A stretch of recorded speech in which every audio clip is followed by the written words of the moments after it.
Shalom, shalom. I want to give our honor and glory to Yahweh, Ba'ashem Yahweh Shah. This Baal Yah with the servants, right? So we're going to get into this lesson day. It's going to saying is say no to Christmas, right? That's what lesson going into. Say no to Christmas, right? Because Christmas is wicked, bro. Christmas is against the Bible, bro. We was never commanded or supposed as a culture, as a heritage to keep Christmas, right? The so-called blacks, Hispanics, and Native American as our true heritage and culture, we did not participate in Christmas, right? So now in 2024, you have so-called Black, Hispanics, Native Americans celebrating Christmas, which is going the hell off, right? It's going off, right? It's not biblical. It's rooted in paganism and wickedness, right? So as Israelites, we do not need to be participating in Christmas, right? It's wicked, right? So we're gonna get into it, right? Right. First, we're gonna go to Jeremiah. We're gonna start out with this right here, the classic precept. Jeremiah 10 and 1. Right? It says, hear ye the word which the Lord speaketh unto you, O house of Israel. Right? And the house of Israel is the so-called Black, Hispanics, and Native Americans. So this message is to you. Right? It says, thus said the Lord, learn not the way of the heathen. Right? So we was commanded not to learn the ways of the heathen. Christmas is not a custom of the Israelites. Nowhere in the Bible, when you see any of the commandments, was we commanded, or any feast day, was it commanded for us to keep Christmas at all, right? So when you're keeping Christmas, you're keeping or participating in the ways of the heathen, right? And not our forefathers, right? It says, and be not dismayed for the sign, for at the signs of heaven, for the heathen are dismayed at them. Right. So it says, for the customs are for the customs of the people are vain. Right. The customs of the nations, they're vain, it's vanity. Right. It says, for one cut of a tree out of the forest. What is it talking about?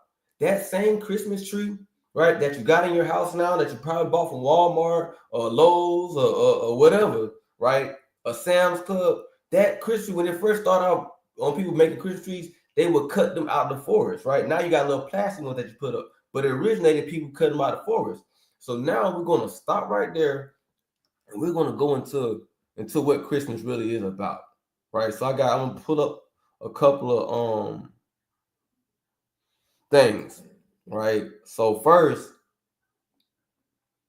matter of fact, I'm gonna read this, but I'm gonna go back to a step further, right? So when it's talking about cutting a tree out of forest, this is going in a time where people were celebrating, because Christmas just didn't come along in the early 1900s, right? It didn't happen like it's people been doing these things for years, but it wasn't called Christmas, right? It wasn't called Christmas, right? It just had a different name. But people been doing this for hundreds of years. That's why in the Bible it's warning the Israelites not to do these things, right? So let's go to this thing right here. I'm gonna show you this right here. It says it's on Hub Pages. It says Christmas is the birthday of Nimrod, and the tradition held to this day was to go out in the forest and cut a evergreen tree down. Right. So let's look and see when Nimrod. So let's look and see. This is Nimrod here. Nimrod deified. Right. It said this is a Nineveh artifact, and we know in Nineveh, Salakia. I'm sharing my screen. Oh, now I'm sharing my screen. So we know that Nineveh, they was going the hell off in Nineveh, right? They was going the hell off. They was wicked, right? So first, let's look into this. So Nimrod. So Nimrod was born. Let's go. Let's go. Let's do this right quick. What year was Nimrod born?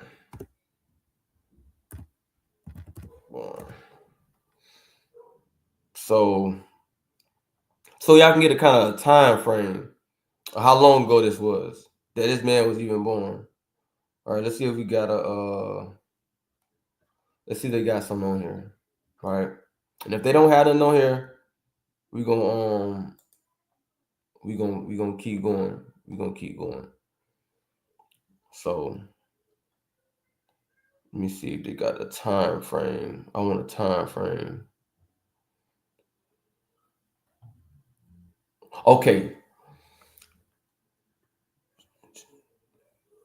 So I'm gonna read this right quick. It says, since Akkad was destroyed in the loss of the collapse of the Akkadian Empire in the period of 2200 to 2154 BC, long chronology, the stories mentioning Nimrod seem to recall the late early Bronze Age, right? So Nimrod, he was around the late early Bronze Age. So this is a time period from 3300 to 100 to 1200 BC, right?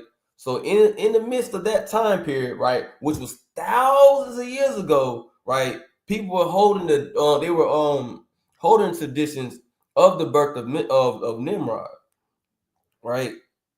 So let's go back to this. So I wanted to get a time frame, you know what I'm saying, of when Nimrod was kind of put in the picture, right, chronologically. Okay. So bear with me. My bear with me. My internet tripping, man. Satan, man. Okay. Uh time frame. But I want an exact time frame though.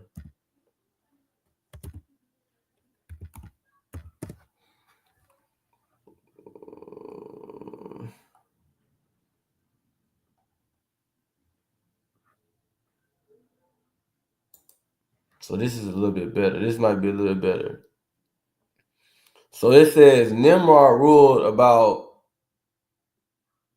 Nimrod rules the world for about 400. No, that's not what I'm looking for. It's not really a time period, right? Right. Okay. Here it is. Right quick. It says Nimrod's death is around 1947 BC, right? 1947 BC. That's around the time that Nimrod died, per se. The point is me going to this history so we can understand that people keeping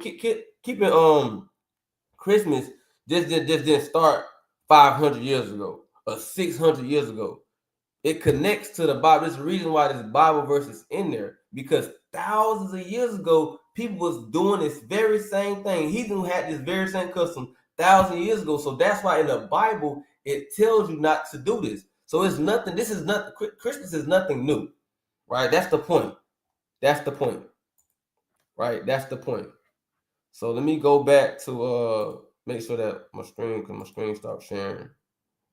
All right, share it again. All right. So let's go to back where we was when we was reading about it.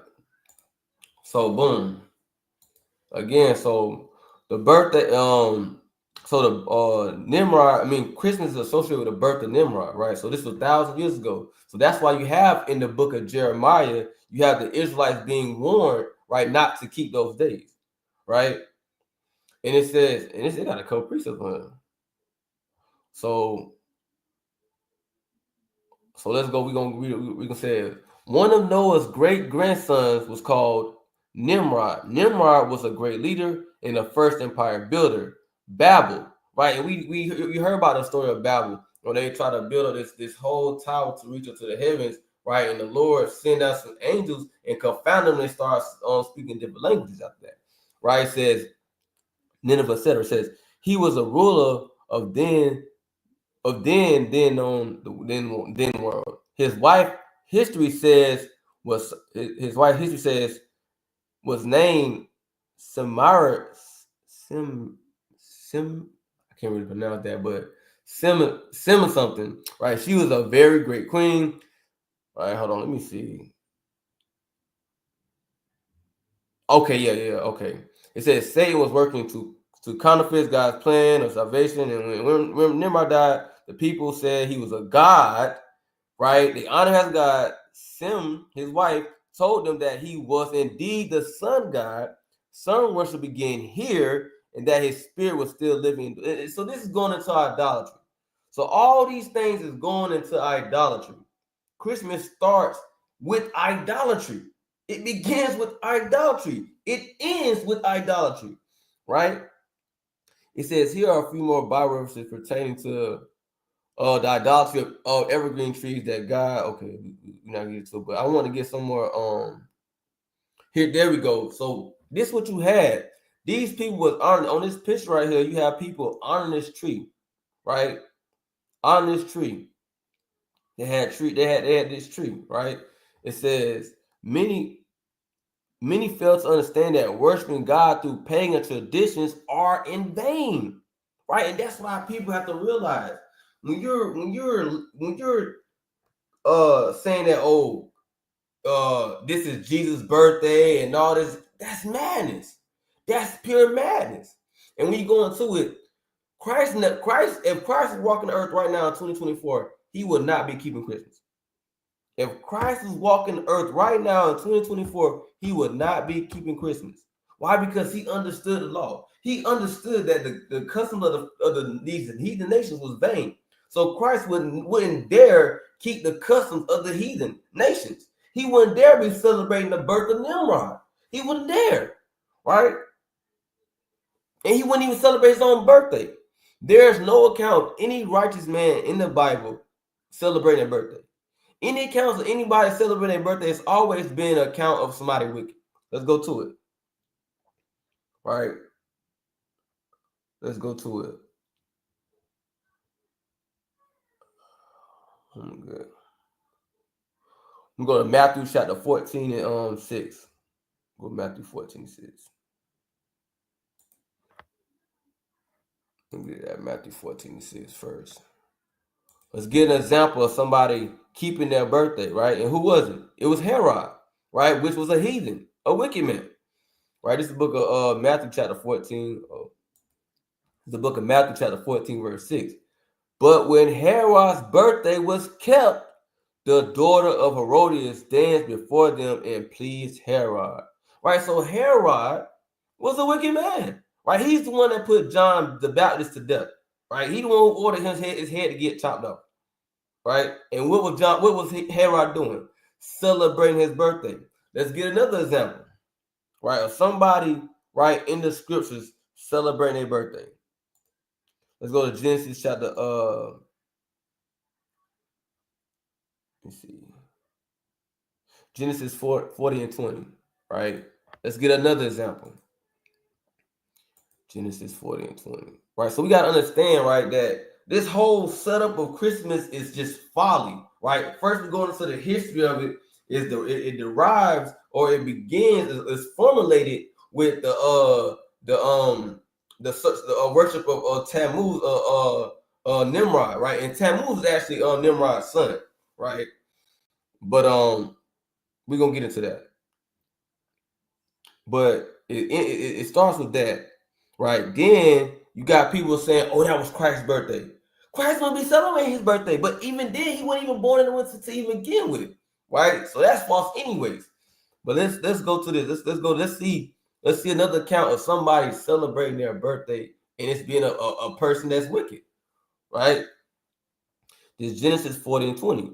And it came to pass the third day, which was Pharaoh's birthday. Here we have an Egyptian, a heathen. What he doing?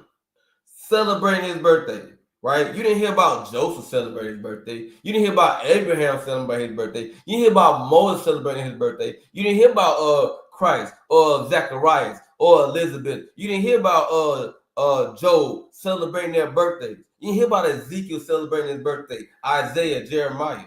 You didn't hear about these things, right? The only people that you hear about that's celebrating their birthdays in the Bible is wicked heathens, right? But heathens, all the heathens wicked, but all the people that you hear about doing this is heathens, right? That he made a feast. So I ain't got to keep going to that. So the point is, Christ wouldn't be celebrating his birthday if he was born during that time, which he even wasn't, right?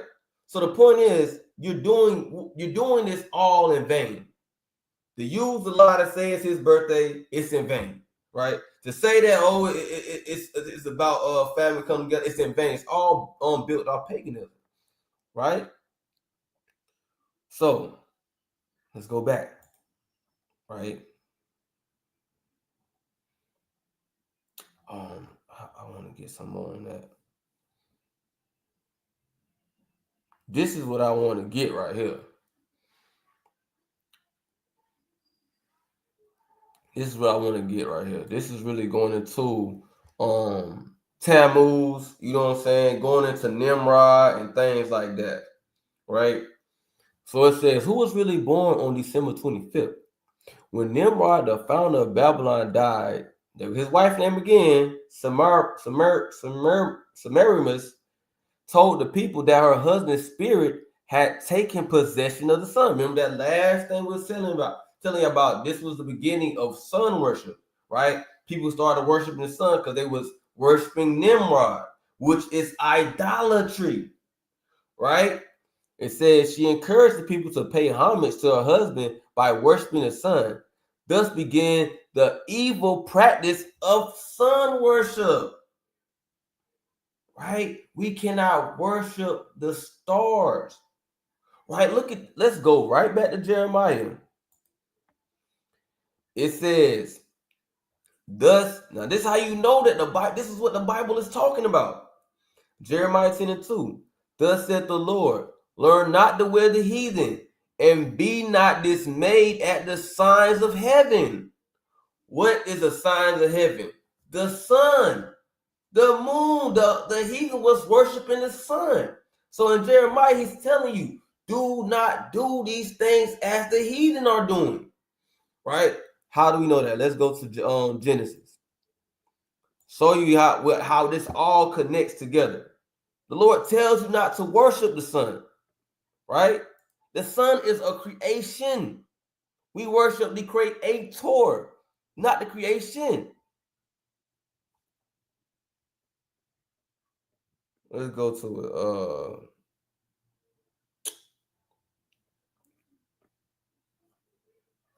Bear with me. I'm going down. I'm getting to it. Right when he All right. So we're gonna go to Genesis 1:14 says, and God said, let there be lights in the firmament of heaven to divide the day from the night, and let them be for signs, for seasons, and for days, and for years. Right? So when you go back to Jeremiah chapter 10, right? Jeremiah chapter 10, right? It says, and be not dismayed at the signs of heaven. So you had these heathen worshiping the sun, right? This is all tied to the custom of Christmas. It all ties in together, right? So that's why when you go back to what was just that?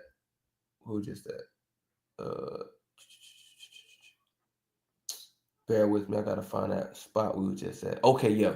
So that's when you go here, right? It says that's beginning an evil practice of sun worship, right? And it keeps going on, right? So it says later on when Samarius gave birth to a son by the name of Tammuz, right?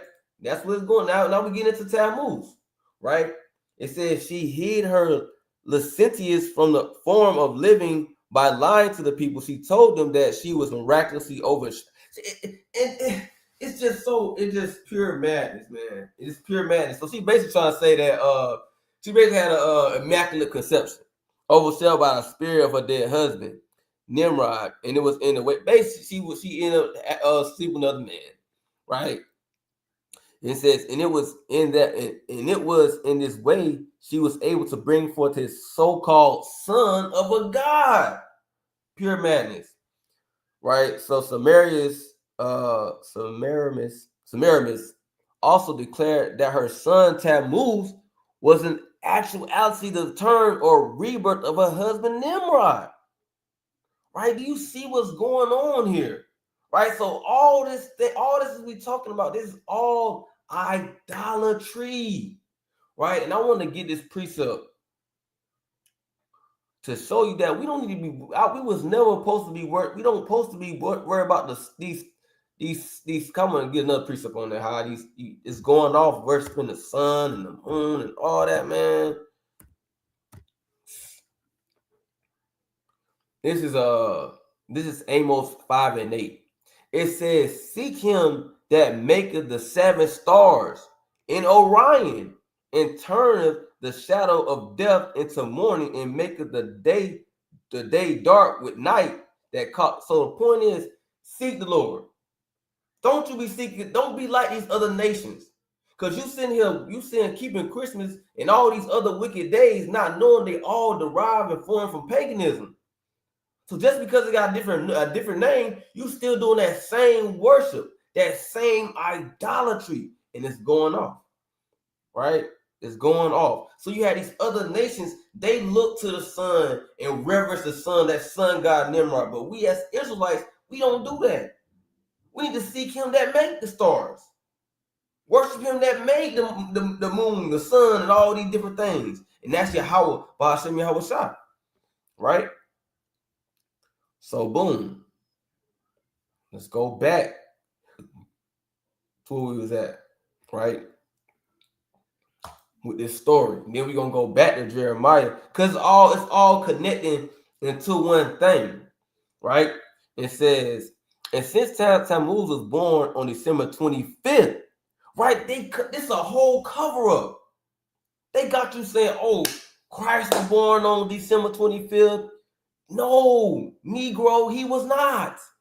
It was Tammuz, right? It's all a big cover-up, right? And it says, this day was highly honored and recognized by Nimrod's supporters. Note, therefore, that this date, December 25th, was observed in honor of the birth Tammuz long before Christianity existed, right? So that's what I'm trying to tell you. Long before they came up with this whole Christ was born on Christmas Day, long before this, people was keeping Christmas. They just didn't call it Christmas. It was a whole nother name, right? That's what we gotta understand, right? It's like saying, it's like saying you create a new name for worshiping Baal. Oh, it's a new name. It gets a different name, but it's still worshiping the Baal. Maybe it may have a different name, but it's still the same thing. It's like saying slapping I don't know, hell, it's Chicken Day. But the whole time Chicken Day is derived from the worship Baal. It may be called Chicken Day, just because the name different don't mean the meaning or the sorcery or wizardry behind it is not different. It's the same. It's still the same. Just because it got a different name don't mean that it's any different from when it really began. Right? So it says now it says no and that it was not until many centuries later this pagan custom was Christianized. That's what Christians do, but that's not what Israelites do. We don't take pagan traditions and customs and we don't mix it with, okay, all right, so the pagans, they did this, so we're gonna take this and we're gonna mix it with Passover. We don't do that. It tells us not to follow the customs of the heathen, period. Not infiltrate them into our custom and heritage. But that's what Christianity do. Right? That religion, that dogma, it takes things from paganism and this and that just to bring people under that umbrella of Christianity, and then they make one thing all together, which is evil. It's off, right? And as it says Christianity existed. It says Christianity existed, and that it was not until many centuries later this pagan custom was Christianized as being the birthday of Christ or Christmas Day. Pure madness. Pure madness. But they telling you what it is.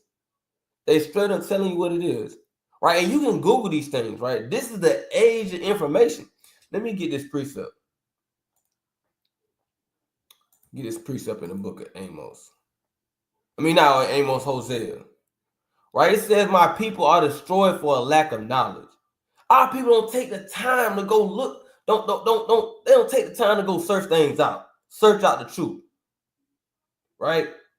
It says, this Hosea 4:6. My people are destroyed for the lack of knowledge. Our people, they lack the knowledge of, dang, this is a pagan custom. And then when you tell them it's a pagan custom, hey, I don't believe that. I don't want to hear that. We've been keeping Christians all my life. I've been having that shit all my life, rapping presents all my life. Madness. Because thou hast rejected knowledge, I will also reject thee. Because we letting our people know now. We let them brothers and sisters know. If you participate in Christmas, if you're a so-called black man, a Hispanic man, a Native American man, and you celebrate Christmas, you need to repent. You need to repent. You need to repent. Because this day is wicked, right? And rooted in paganism, witchcraft, and wizardry. Right? It says, I will also reject thee, that thou shalt be no priest to me, seeing that thou hast forgotten the law of thy God. I will also forget thy children.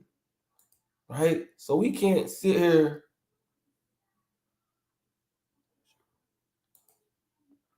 And make sure, hope my audio still is fine. Lord willing, is still fine. Right? Because they said it wasn't, but Lord willing is not. If not, that's Satan. Right? But let's go back. So let's get some more stuff. Right? So let's go back to Jeremiah. All right, let's go back to Jeremiah.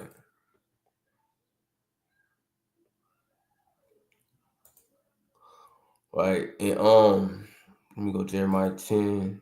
Right, it says now this will say Jeremiah 10:2. Right, it says we're gonna go through. It says, for the custom of the people are vain, for one cutteth a tree out of the forest, the work of the hands of the workmen with the axe, right? They deck it with silver and with gold. That's the people putting the different ornaments on the Christmas tree. Just look at what is describing. They deck it with silver gold. Let's look at the Christmas tree. Let's just look at a Christmas tree. Just look at it. Just look at Christmas tree. Tell me, does this not sound like what is describing in the book of in the book of Jeremiah? You get an image. Look at this madness, man. Look at that. They deck it with silver and with gold. Look at this. Look at this. This is pure madness. Right? Oh, my bad. This is not biblical at all. Right? Look at this. This is not in the Bible whatsoever. Oh, look at this madness. This is pure madness, man. Right? So let's go. Now it says they chop down a tree. Right? It said they deck it with silver and gold. Let's see what else they say about this tree. The book of Jeremiah. It says they deck it with silver and gold. They fasten it with nails, with hammers, that it move not. Bro, that's literally what's going on, bro. Like now, instead of you have to fasten nails. Now you just got it where they just put a little plaque, a little centerpiece, and it just stand up. But it's the same exact thing. Same wicked custom that they was doing those many years ago. Right now, now we're gonna fast forward down the timeline. So we went into Tammuz and Nimrod, right? So now we're finna go into Saturnalia, right? Right. So this is now we're gonna fast forward it, right? So it says in Rome, where winters were not as harsh as those in the far north. Saturnalia, a holiday in honor of Saturn, a god of culture, was celebrated. Beginning in the week leading to the up until the winter solstice, continuing to the for a full month. Saturnalia was a hedonistic time when food and drink were plentiful and normal social order was returned. Right? So check this out. This is the craziest part. It says it was Saturn. It was in Saturnalia, a holiday in honor of Saturn. Now let's go right back to Jeremiah chapter 10 and verse 2. It says, "Thus saith the Lord, learn not the way of the heathen, and be not dismayed at the signs of heaven." You had the people that was followers of Nimrod. They was worshiping the sun god. Now you got dang the heathen, the Romans, right? So-called white man, worshiping Saturn, right? They're doing the same thing. It's the same thing. Different names, just the same thing. Idolatry, wickedness. It's the same exact thing. Right? So it says, for months, enslaved people were given temporary freedom and treated as equals. Business and schools were closed so that everyone could participate in the holiday festivities. Also around this time, the winter solstice, Romans observed Juvenalia, a feast honoring the children of Rome. In addition, members of the upper classes often celebrate the birthday of Myrta, the god of unconquerable sun. Oh my God. It goes back into the same thing. Myrta goes back to Nimrod. Myrta goes back to Nimrod, because who was Nimrod? They see he was the sun god, the god of the sun. And who is Myrta? The god of the unconquerable sun. Come on now. It says on December 25th, it was believed that Myrta, an infant god, was born of a rock. For some Romans, Myrta's birthday was the most sacred day of the year. So see, this is just pure madness, man. Pure madness. So let's jump down. Cause we know that Christ was born on December 25th. So we know that. So let's see what we got on here. What do we even got here?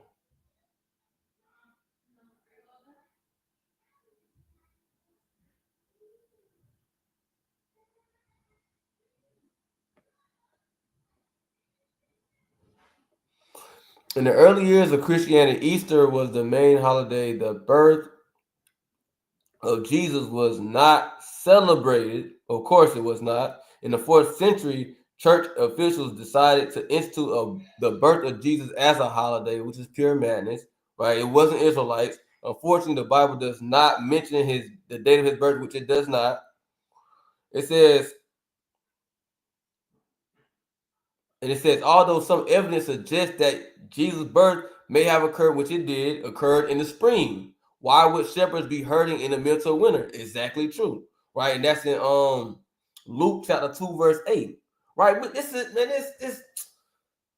Let's go Luke 2 and 8. Luke 2 and 8, man.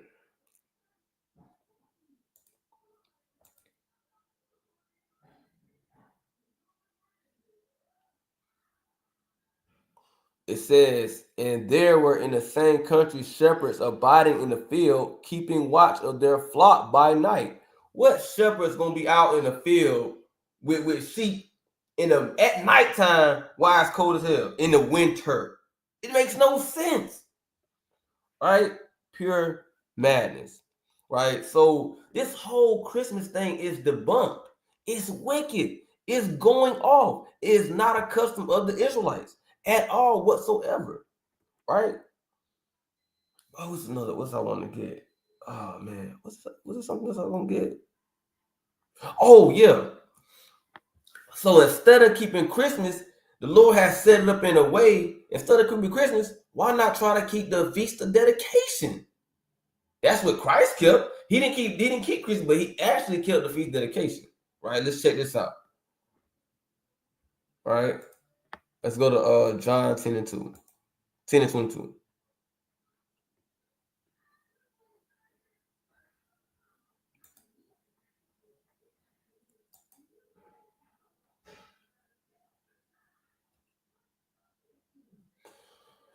Yeah.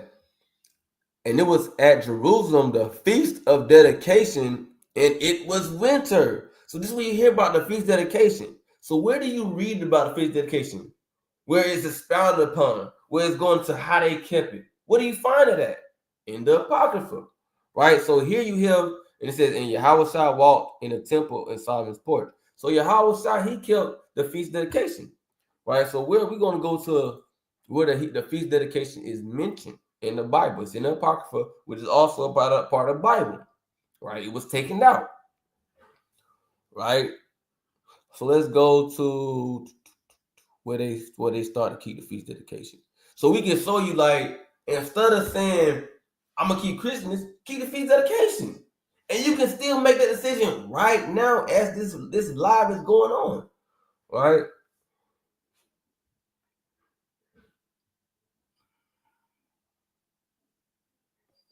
Let's start right here.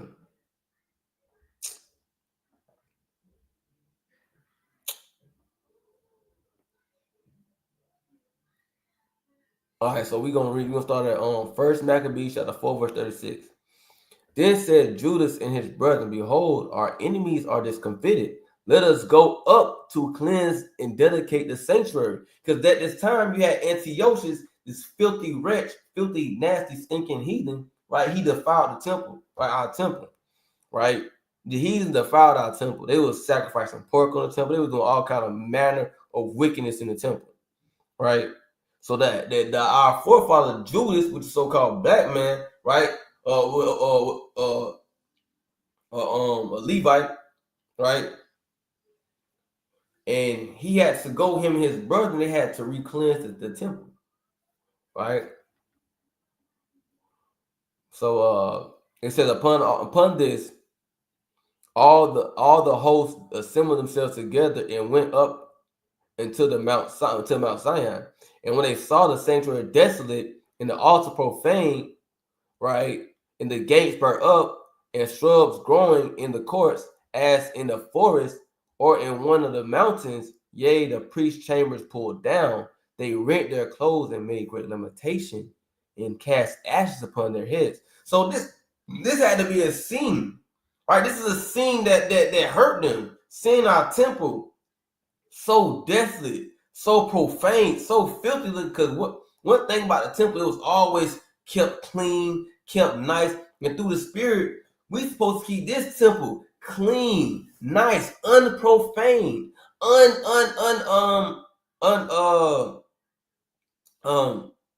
undesolate, or better terms, to keep it clean, right? To keep it clean, I'm just leave it at that, just to keep it clean. I ain't gonna try to put too many words on it, but just keep it clean through the Spirit. Just like how you should look at yourself and examine yourself. Just like how they examine the temple, they say, "Oh man, this temple messed up." We gotta sit there through the Spirit. We gotta sit there and examine ourselves. Is our temple messed up? Is our spiritual? Is this temple messed up? Is it profane? Got burnt marks and shrubs and all this stuff going on, looking like a forest, right? We got to clean it up, right? We got to rededicate our temple, right? See, how about Simi Awashai? Because this is the temple, right? We don't have a present temple right now, but this is the temple right here. For right now, until the temple is rebuilt, this is the temple, right? And even then, our body's still the temple. We still belong to the Lord, right? All this, we on borrowed time. But anyways, so our forefathers, they seen how the temple was profaned and stuff, right? So I'm gonna keep going. It says and fell down flat to the ground upon their faces and blew alarm with the trumpets and cried towards heaven. Then Judas appointed some men to fight against those that were in the fortress until he had cleansed the sanctuary, right? So he chose priests of blameless conversation, such as had pleasure in the law, who cleansed the sanctuary and bear out the defiled stones into an unclean place. So they had to clean the sanctuary. They had to take out the defiled stone, and that taking also through the Spirit. We gotta take out those old ways, that sin, that wickedness of the old man. We gotta toss it out. We gotta toss it out through the Spirit, right? And it says, and when as they consulted what to do with the altar of burnt offering, which was profane, they thought it best to pull it down, lest it should be a reproach to them, because the heathen had defiled it. Wherefore they pulled it down, right, and laid up the stones in the mountain of the temple in a convenient place, until there should come a prophet to show what should be done with them. Then they took whole stones according to the law and built a new altar according to the former. So they rebuilt a new altar. So this is all the process of them rededicating the temple after the heathens done profaned it. This is customs, heritage for the of the blacks, Hispanics, and Native Americans. This is what our forefathers did. Not keeping Christmas. That's not our custom. This is what our people did. Right? They were worried about the law, statutes, commandments, worried about the temple, worried about serving Yahweh Shem outside. They weren't worried about no heathen cousins. And that's the same spirit that we need to be in right now. Right? It says, they made up the sanctuary and the things that were within the temple, and hollowed the courts. They made also newly holy vessels into the temple. They brought the candlestick in the altar of burnt offerings and of incense in the table. Right, so I'm gonna jump down. So they basically they put everything, they did everything, they put everything in, they cleansed everything, they got everything together. Right, so I'm gonna jump down. Now on the 25th day of the 9th month, which also called the month Caslu, in 148th year, they rose up betimes in the morning. They offered sacrifice according to the law upon a new altar of burnt offerings, which they had made. Look at what time and what day the heathen had profaned it, even that it was even in that was it dedicated with songs, cisterns, and harps and cymbals. Then the people fell on their faces, worshiping and praising the God of heaven, who had given them good success. So our people, they had songs going on, they had cisterns going on, they had harps going on, they had cymbals going on. They was having a good time, right? It says, so they kept the dedication of the altar 8 days. So it's an 8-day feast. Christmas is 1 day, but you want to count Christmas Eve in 2 days, whatever. But the feast dedication is an 8-day feast. How about that? And offer burnt offerings with gladness, and sacrifice of deliverance and praise. They decked also the forefront of the temple with crowns of gold and with shields, and the gates and the chambers they renewed, and hanged doors upon them. Thus was there a very great gladness among the people, for that the reproach of the heathen was put away. Moreover, Judas and his brethren with the whole congregation of Israel ordained that the days of dedication of the altar should be kept in their season from year to year by the space of 8 days, from the 25th day of the month Casul, with mirth and with gladness. Gladness. So that's the feast of dedication, a time to celebrate, to be joyous, congregate with your brother. People say it's about their family. Hey, here's a time you can gather with your family in 8 days. You probably can't do it all 8 days, but right now the feast of dedication is tonight at sundown. The 8-day feast starts tonight at sundown. What you gonna do? Is you gonna participate in Christmas, or you gonna participate in the heritage and the customs of our forefathers? You gotta make a choice in this thing. You gonna serve the Lord, Yahweh Shem outside in righteousness and truth, or you gonna live in the way of the heathens? Live the way of the lifestyle of the heathens, man. So we gotta make a choice in this thing, man. So right, so I'm gonna close out with that, man. You know what I'm saying? You got a choice in this thing. You know what you want to do, right? But Lord willing, that was edifying. I want to give our honor and glory to Yahweh Shem Shalom.